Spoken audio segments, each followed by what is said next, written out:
What does it mean to be in love? Hey, Jason here, and if you've been watching the channel, you've been seeing me go through Joburg, showing you how beautiful of a city it is. But most importantly, you've been hearing me talk about success, what it is, and how to get it in the three areas of life that I focus on, which are happiness, health, and wealth. And so, like today, as I was doing my studying of the science of getting rich, one of the things that Bob Proctor, as he was going through Wallace D. Waddle's book, he kept saying over and over again, you have to be in love with that which you want to become. And so I really started questioning, do we know what it means to be in love? Because I hear people use that word all the time. I'm looking for love. I want to love someone. Oh, I love having fun. I love doing this. I love money. But do they really know what that word means? And the reason why I'm asking this is because we don't know much of the English language. Let's just be honest. One English language is made up of bits and pieces of multiple languages. So it's not a mother language at all. It's not a mother tongue. And when you start listening to mother tongues and actually understanding the translations of them, mother tongues do not speak any way near that English does. However, English is the predominant language of the world. And look at the state of the world now. There's corruption everywhere, no matter what country you go to. There's people ripping people off no matter where. There's poor people everywhere. There's people living on the streets everywhere. And we have to start asking the question, why is this so? And why are we living this type of life still? We're in the year 2023. Artificial intelligence has now officially taken over majority of social media platforms. You can do most of your work get done on through AI. Why are we still living in the same situations over and over and over again? It's literally insanity. So it must have something to do with the words that we're using because we don't understand the words that we use.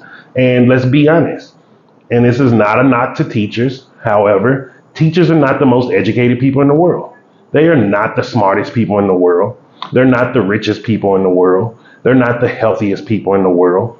They're not the most athletic people in the world. So why do we keep sending our kids off for majority of their childhood life when they're at the most susceptibility to be programmed for either success or failure? We send them to people who are not successful. These organizations called schools are not meant to help and train us. I'm telling you firsthand, I went to school in the United States of America. It sucked. It didn't help me get nowhere in life. I went to the military to escape. Like, we have to start looking at life for what it is. One, no one has it easy out here. I don't care if you're a man, I don't care if you're a woman, I don't care if you're from America, South Africa, South Korea. I don't care where you're from. It don't matter if you're white, black, Chinese. Everyone has issues. No matter what country I go to, what culture I go into, it's the same stuff over and over again. Nothing is different in this world. Yes, the media and all of this stuff want us to feel like we're so different from each other. And the truth is, we're not. And the more I keep traveling, the more I keep seeing things. I'm telling you, we've been under one world order for a long ass time. When people are like, oh, the NWO, oh, the cashless society. Yo, we've been way past that. We need to wake up and we need to start understanding how to take control of our power. We keep marvel and fantasizing over these ancient cultures like ancient Egypt. How did they build the pyramids? How did they do this? I can tell you how they didn't do it. They wasn't doing the stuff we're doing now because we're clearly not as advanced as those civilizations. I mean, literally, you go into parts of South America and you see where they had aqueducts in the Amazon rainforest before it was the Amazon rainforest. They had all of this clean water. They had sewage, and you can't even get that in a modern world. Let's talk about even the United States. There's places in the U.S. where sewage is all over the place. Like, we have to start understanding, why are we living the way that we're living? And one of the things it is we're in love with the wrong stuff. So what does it mean to be in love? What does that definition mean to you? Because I looked it up on Webster's dictionary, and yet again, another useless definition in there is so stupid it don't even make any sense. So love, an intense feeling of affection. What does that mean? What does that mean? An intense feeling of affection. That tells you nothing. And this is why most of us are in love with the wrong things, because we do not understand what these words mean. And this is me included. This is why I define so many words now. This is why I keep making sure that I'm unlearning everything that I learned and I'm relearning it for me. Like, we have to start looking at this. I'm not exempt from this either. So don't think, oh, Jason's preaching at me from the YouTube. He's preaching at me from TikTok. No, I'm doing this stuff too because, I know what I want in my life. I know where I want my life to be. And I've seen what the life that I don't want. I remember what it felt like growing up in Redbird and living in South Oak Cliff, going and seeing all that. Even when I go visit nowadays, when I go visit now as an adult, those memories come back and I'm like, oh shit, people still living in this show? Jason don't love that. I do not love that lifestyle at all. And that's the thing that you need to catch on right there. Most people are in love with a lifestyle. They're not in love with the thing they say they're in love with. Now, most people, if you ask 100 people, I said about 70 to 75 of those people will be like, if I went and asked them, hey, do you love money? 70 to 75 of those people will say, yes, I love money. The rest of them, depending on their religious background, they may be like, oh, no, money's the root of all evil. I don't need money. I just need Jesus, whatever. So I'm talking about the 70 and 75 that love money. That other 25 to 30, look, that's for someone else to deal with. You can't say you love money and you mean to tell me you have an intense feeling of affection for money. What does that mean? What does it mean to have an intense feeling of affection? So I'm going to tell you what I believe love means. My definition of it, being someone who was in a loving marriage, being someone who loved his freedom so much that he was willing to sacrifice everything that he had to keep it going. And so for me, love means sacrifice. To love something is to sacrifice to beget something better. That's what love is. Love means you're sacrificing some of your habits, some of your things. You're starting to rewire, rethink of what you like and what you want to do with your life. So let me just give an example of with me loving my freedom. Once I went into the military, I knew I made a mistake. I do not like any form of slavery, penitentiary, none of that stuff. I remember as a little kid going to visit my uncles in jail, and I was like, I'll never do this. The military reminded me of that, having to ask somebody, can I go home on the weekend? Can I go on vacation? I don't like that. That is slavery to me. So because I didn't like that, I fell in love with the ideal of freedom. For me, freedom meant I sacrificed everything that I had. Now, hear me out. I had a great government job, was making great money, wasn't even working that hard. I sacrificed, I let it go.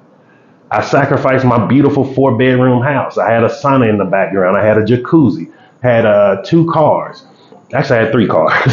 3 cars, had everything. Beautiful, I think it was 70 or 80-inch flat screen TV. Beautiful home. Most people dream about owning something like that in their lifetime. And I sacrificed, gave all of that up to start traveling the world, to live out of literally a computer bag suitcase. And most people would be like, oh, that's crazy. No, I love freedom. I love my freedom because I started realizing that house, having a house payment every month, having to make sure the house is maintained every month, it was enslaving me. I was not happy. And that's what love is. Even with me, when I was in my marriage with Cece, we had a loving marriage. We both were willing to sacrifice and grow and become better people for the sanctity of the marriage. Love is about sacrifice. So many people are out here using this word and they're not willing to sacrifice anything. How many of you out there heard, whether it's a man or a woman, oh, you don't have to love me for who I am. Nobody has to love you for nothing. Like, please realize that no one has to love you for nothing. You have to love yourself enough to be with someone else. You have to be willing to sacrifice the parts of you that may not be the best parts to take into a relationship. The best parts that may not be the best parts to take into a marriage. This is why divorce rates are so high. This is why every time it baffles me every time when people ask me like, "Oh, are you married?" I'm like, "No, I'm not married anymore." "Oh, you must got divorced," and they said, and it's like a enthusiasm in their voice. No, my wife died. I don't believe in divorce because I loved her enough to marry her, meaning I was willing to sacrifice any part of me to be with her. I was willing to sacrifice going out with friends. I was willing to sacrifice drinking. I was willing to sacrifice any other bad habit that may have not been great for the marriage. Like, hear me out on this because that's deep. So many people, their biggest goal in life is to get married, but they're not willing to sacrifice anything of themselves. And they feel like they're entitled to someone loving them as they are. We all have toxic traits, toxic habits to us. I even to this day have toxic traits and habits that I work on. I am not perfect. There's levels to this. And this is the thing that most people don't get. To become successful is a progressive realization of a worthy ideal. IDEAL. That's a thought or an image of yourself that you have fallen in love with. Meaning, the only way to be successful in life is to find out what you want to do with your life. And you must sacrifice every part of your life that doesn't benefit you getting to that goal. So many people, oh, I want to be a millionaire. I want to be a billionaire. And they're out drinking every night. Guess what? You don't see millionaires and billionaires out in the clubs drinking every night, popping bottles, wasting money on dumb stuff. So you're not in love with the idea of you becoming successful because you're not progressively realizing that idea. And let's go to progressive. This is where most people get everything wrong about success. It is steps. You don't just go from living on the street to becoming a multimillionaire. The few instances where you see people create these big leaps and bounds of money, if you look into a year to 2 years later, they're broke and they're in a worse position that they was before. Like if you're here in South Africa and if you watch that show, I Blew It, all of these people on this show had an opportunity to change not only their life but their entire family life, and they blew it in usually 6 months to a year. Why is that? Because success is a progressive realization of a worthy ideal. Meaning, you got to have a worthy idea. You have to have an image of who you want to be that you have fallen in love with. Meaning, you're going to sacrifice everything for it. But even before you get that, well, once you get that, you have to start progressively moving up to that ideal. When I was 600 plus pounds, I didn't go straight from well over 300 kilograms to 115 kilograms. It was progressively. The first stages of progression was disease reversal. My heart started clearing up. The arteries was clearing up. My thoughts became clear. Then I started being able to breathe better. My hypertension started to reduce to where it went away. Then I started regrowing the nerves in my legs so I could walk. Then from there, from walking, I started walking miles. Then I started walking 10 miles, then 30 miles, then 150 miles a month. And then one day I woke up about a year and a half, 2 years later. I was like, whoa, shit, where all that weight go? It was progressive. It was steps to it. And because there's steps to everything in life that you want to be successful in, you must make the first step. And the first step is, what is the one part of your life, the one part of your habits, your traits, your behavior? What part do you need to change? If you are not willing to become aware of the part of you that you must change, you're going to keep this white Jesus mentality, this white savior mentality complex that most people in the world have. Even some of these hotep ninjas out here have the same complex. Oh, the government need to do this. Oh, we as black people need to do this. Oh, this dude need to do this for me. She need to cook and clean for me. Nobody need to do anything for you. No one owes any of us a thing. The only person that owes us anything in life is ourselves. We must be willing to sacrifice it. What we don't like about our lives and let me rephrase it. We must sacrifice some of the things that we actually do like about our lives to start getting to the places that we want to be. Meaning, is it probably fun? And in the beginning, before I stopped going out, drinking and stuff like that, if you would have asked me if that's fun, I would have said yes. And when I first stopped, it was like an itch. It was like a fiend. Oh man, ain't nothing to do on the weekend. Oh, I'm just sitting at home bored. That's how I was feeling in the beginning because I started changing my habits and my behavior. And that's one of the hardest things to do as an adult. And this is why most people don't do it because it's hard. If you don't believe me, look at all the people who's going to be making another New Year's resolution next year. Oh, I'm going to finally lose weight. I'm going to finally become a millionaire. I'm going to start making money this year. And I can guarantee you they're not going to do it. I can guarantee you. Like, take for instance here in South Africa, I met quite a few people that are aspiring artists, musicians. Do you know how many of them still party every weekend? How many of them, when December 31st hit, they were making sure to go out in the club? They wasn't in the studio producing music. That is not someone who is in love with being a musician or an artist.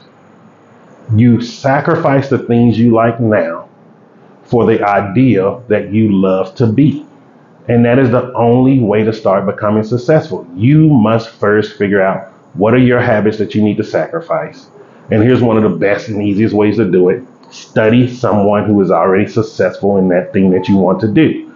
Success leaves clues. I tell most people study 50 Cent. 50 Cent is one of the greatest artists, producers. He's such an underrated human being in this world. You look at 50 Cent, he tell you he don't drink. Even when he was with G Unit, they're out in the club drinking. He's at home getting a good night's sleep, studying, reading books. Then he's up early in the morning. He's seeing that, oh, I need to be in good shape. So he's in the gym. Those are clues. That is how you become successful. You start looking at these artists that may have had those one hits or they had those moments of breakthrough and they're just out in the club partying, drinking, and doing all of that. And look at them now. Of all the people in G Unit, who do you know besides 50 Cent? Who do you know? Like, I'm still waiting.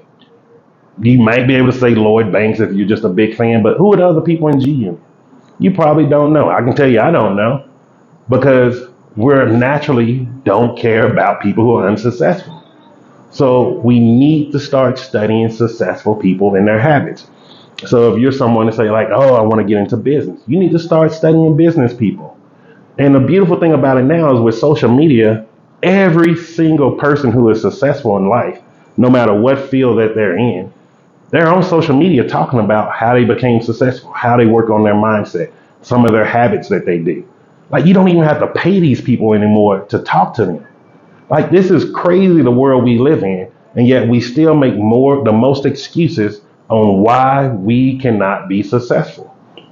And I'm going to explain exactly what that problem is in a future video because it's called victim mentality. We've been trained from school thinking the way school taught us to be a victim. School did not teach us to be entrepreneurs. School did not teach us to be independent, free thinkers. School didn't teach us to think about freedom. School didn't even think us to think about even start thinking about what the hell we want in life. They told us what we want in life. How many people as a kid, oh, I want to be president. Oh, I want to be an astronaut. I want to be a lawyer. I want to be a doctor. And then if you grew up in an inner city neighborhood like me or a very poor black neighborhood, the only dream they tell you is like, oh, well, maybe you can play football. Maybe you can become a basketball player. Maybe you can play soccer. Like, what the fuck, yo? Like, really think about that. What the fuck? That is all school taught us to continue being slaves so we can go get a 9 to 5 job, work for other people's dreams, making their lives easier while we don't care anything about our dreams. We don't care anything about our lives. And they reinforce this through entertainment by telling us we need to go have fun. We need to go have fun. We need to go drink. We need to go party. We need to go pop bottles. We need to go wear Gucci and all of this dumb crap. That makes no sense. It makes no sense, man. And I'm telling you, since I started paying to get around wealthy people, they don't do any of that. They're at home at night. They're studying, they're reading. They may go out to dinner with their friends and family, people they care about. They're going on vacations. They're not out here drinking, getting drunk. And they sure as hell not out here wearing name brand clothing. I'm the one guy that I met at the investor seminar. I'm not going to say his name or give details about him. If you would have saw him on the street, no matter what country you went into, you wouldn't have thought he had money. And I can guarantee you, he is probably the richest person. Yeah, no, I take that back. I think the richest person that I've met so far was one of the sharks off of Shark Tank. Not going to say who, but he's probably the second richest person I ever met in my life to actually be face to face, have a talk. We hugged it out, everything. Talked on the phone. I have his number. I can call him whenever I'm in the U.S. Like, he's the second richest person I've ever met in my life. And when I tell you, he's nothing like what entertainment, the media shows us that rich and wealthy people are. He's nothing like that. They're putting these people up to make us keep thinking that we want this bullshit life. And if you look at these people, especially if it's the Real Housewife shows or the Love and Hip Hop shows, even the one here in South Africa, those people aren't happy. They don't have any real friends. There's no one that really cares or loves for them.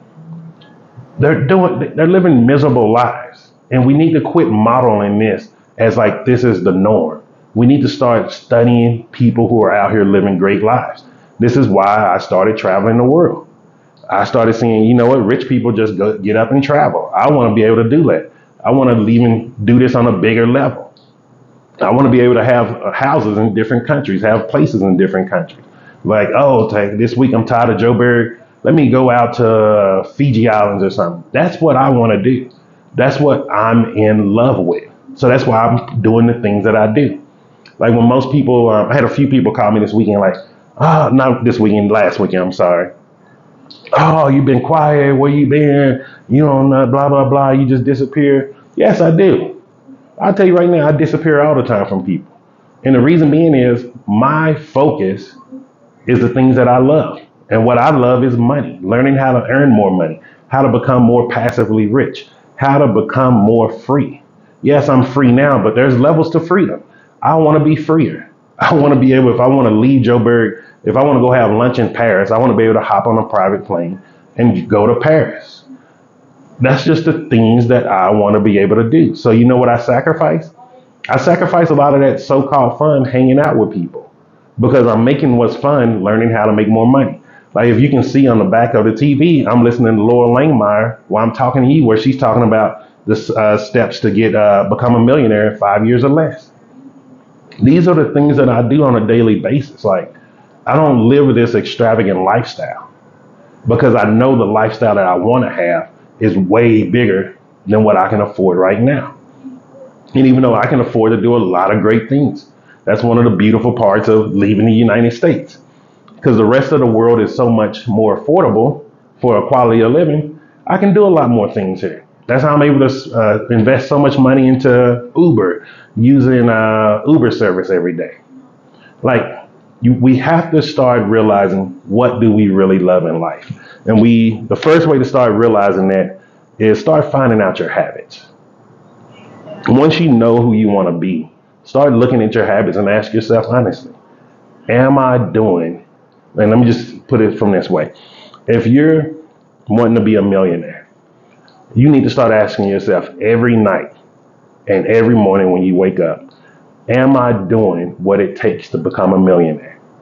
And you're going to start, you keep asking yourself that. First couple of days, you may be able to lie to yourself in your head, like, yeah, I'm doing it. But you keep asking. I guarantee you there's going to come a day where a big no comes in your head. And then your heart's going to drop. It's going to just drop. And when your heart drops, you're going to realize, holy shit, I've been squandering all of these opportunities for all these years. I'm telling you, I did it, yo. Like, just to tell you how much money I squandered in my life when I got back from the Iraq War, because I wanted to forget everything there that happened there that I went through. I was drinking 2 bottles of liquor every day, every freaking day. And I started I did that for maybe, I think a year. I think for a year I did it. I was still in the military on the basis. I did about a year. After that year, I asked myself, are you happy? Do you feel any better? And the answer was no. It was a big fat no that came through. So I stopped drinking at that time. And then I didn't quit drinking altogether. But I stopped drinking and I started working on myself a little. I started asking for help. And then there was the levels to it. The first level was asking for help and quit drinking. Then from there, I got into psychotherapy. Started seeing a psychologist and a psychologist and a psychiatrist. Started seeing them. I started medicating. Then from there, medication wasn't working. Guess what? I started realizing, yo, this is causing more problems. So from there, Cece started studying ACT, Acceptance Commitment Therapy. And even though she never told me, I believe she started studying it to help me. From there, as she started studying that, she started teaching it to me. We started practicing it together. Then we started living our life that way. And look at me now. I'm not suffering from the mental health issues that I was suffering from. But the first step of it was asking for help. And for me, asking for help was going to the VA hospital, swallowing my pride, and saying, look, I need help. I don't know what's going on. Now, that doesn't mean that first step got me all the way to where I am now. It was transitional steps, progressively moving. It was progressively realizing towards my worthy idea. I wanted to have a clear mind. I wanted to be able to talk to people without feeling crazy. I wanted to be able to be in public without feeling like I had to kill someone because I'm thinking I'm still in war. And anything that you take from this, anything you take from this video, take this, yo. Stop selling yourself short. You have immense power within you. You have God power within you. There is nothing in this world that you cannot do if you truly put your mind to it. And you just need to fall in love with that thing that you want to become. I couldn't have dreamed when I first asked for help the person I am today. I had no clue I could become this far. I had no clue. And I'm telling you this from someone who was a wartime veteran. I had no fucking clue that this is the life that I could be living. I'm telling you, like that year that I spent drinking, I would have started asking for help a hell of a lot sooner. Because maybe my mind would have been just that much clearer a lot earlier to have more happier moments with Cece before she had to transcend from this place. So hope you got some value from that.